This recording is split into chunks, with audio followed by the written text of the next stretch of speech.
हरे कृष्ण। भगवान शिव अत्यंत मंगलकारी और परोपकारी हैं। वे केवल अपने भक्तों पर ही नहीं बल्कि अभक्तों पर भी विशेष कृपा बरसाते हैं। इस पवित्र फाल्गुन मास की दिव्य प्रातः वेला में हम भगवान शिव का गुणगान करते हुए अपनी कथा यात्रा को उसके अंतिम पड़ाव की ओर ले जा रहे हैं। पिछली कड़ी में हमने सुना था कि जब देवताओं सहित भगवान विष्णु और ब्रह्मा जी ने शिव से माता पार्वती का पाणी ग्रहण करने का आग्रह किया, तब शिव जी ने उन्हें ज्ञान देकर पुनः समाधि धारण कर ली। भगवान शिव ने अपने मन को आत्मा में एकाग्र कर अपने ही निराकार निर्विकार स्वरूप का चिंतन किया। वह स्वरूप जो मल, दोष, विघ्न और बाधाओं से रहित है, जो शब्द और वाणी की पहुंच से परे है, जिसे वेद और आगम भी पूर्ण रूप से व्यक्त नहीं कर पाते। वही पिनाकधारी, वृषध्वज, कामदेव विजयी परमेश्वर शिव है। उधर माता पार्वती कठोर तपस्या में लीन थी। उनकी तपश्चर्या से प्रसन्न होकर भगवान शिव समाधि से जागे और पार्वती के समक्ष जाने का निश्चय किया। किंतु लीला देखिए, भगवान ने ब्रह्मचारी का वेश धारण किया और सखियों के बीच जाकर पार्वती के विषय में प्रश्न करने लगे। जब सखी जया ने बताया कि वे हिमवान की पुत्री हैं और रुद्र को पति रूप में पाने के लिए तप कर रही हैं, तब वटु रूपधारी शिव हंस पड़े।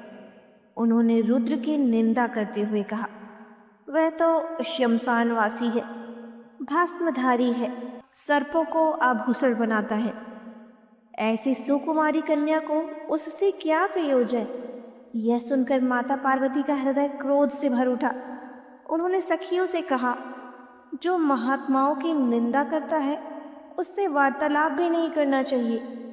विजया ने भी उस ब्रह्मचारी को वहां से जाने को कह दिया और तभी वह वटु रूपधारी शिव अंतर्ध्यान हो गए। क्षण भर बाद भगवान शिव अपने दिव्य अद्भुत स्वरूप में प्रकट हुए। जटाजूट में चंद्रमा की कला, गले में वासुकी, शरीर पर भस्म और अलौकिक तेज से युक्त। पार्वती ने उन्हें पहचान लिया। उन्होंने विनम्रता से कहा, हे देवेश, मैं वही सती हूँ, देव कार्य की सिद्धि हेतु ही पुनः जन्म लिया है। कृपा कर हिमवान के पास जाकर मेरा वरण कीजिए।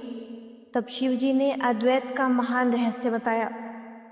पृथ्वी, जल, अग्नि, वायु, आकाश सब नश्वर है, अविनाशी तो आत्मा है।